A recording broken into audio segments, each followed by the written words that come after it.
For the audience that may not know your background, how you got to where you are today, if you don't mind taking a minute sharing your background, that'd be great.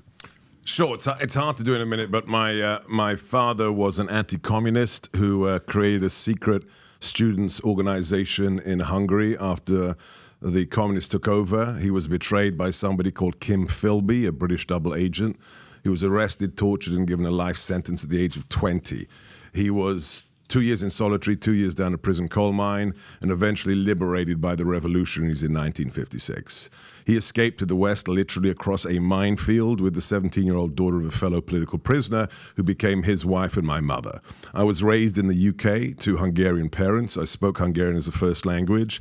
And then after the wall fell, I went to work in the new Hungarian government, the first freely elected Hungarian government after communism. I worked in the defense industry, in the defense ministry, helping them get into NATO because I'd served in the British Reserves in a military intelligence unit, so I was helping them get back into the West.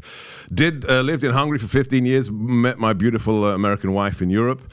And then 9/11 hits, and an amazing man, a Marine who is a legend, one of the greatest men I've ever known, Nick Pratt, Colonel Nick Pratt, a former CIA paramilitary, invited me to teach on a counterterrorism program out of Garmisch-Partenkirchen. We have a US base in Germany, and I was teaching a counterterrorism course for 4 years to our allies and our partners.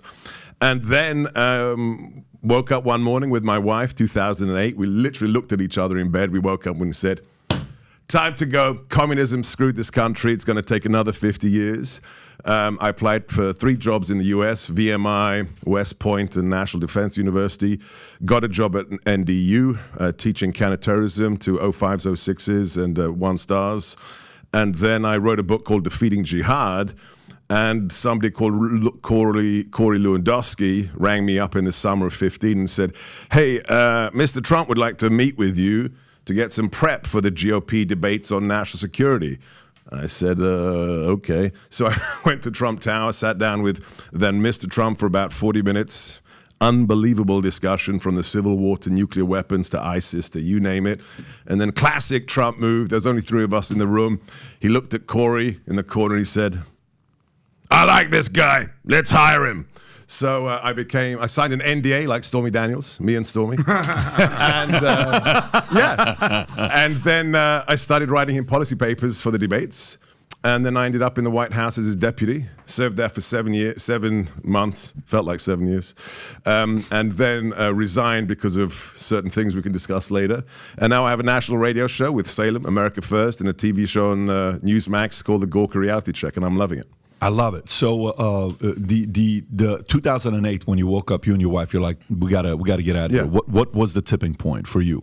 You know what? For me, it was one concrete thing. So our kids were in 2008 were 9 and 7, and they spent every summer in the U.S. because of my wife's family. So they were socialized as Americans.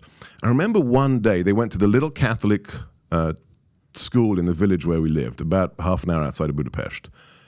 And one day I was watching the playground and I saw this sea of gray kids with their heads down and not engaging. And I see 2 kids standing upright, looking people in the eye, and I thought, wow, our kids are different.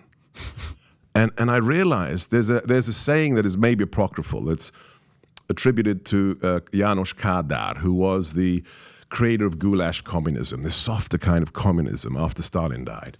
And apparently somebody asked him in the Politburo, why are you doing these reforms? Why are you slightly loosening the grip on the people in communist Hungary? And Kádár said, allegedly, I find it much easier to bend the spine slowly over time than to try and break it suddenly.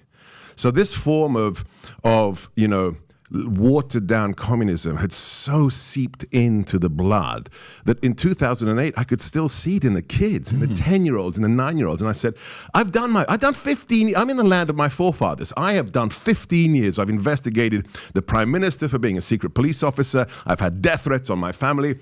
I want to live in a country that I respect.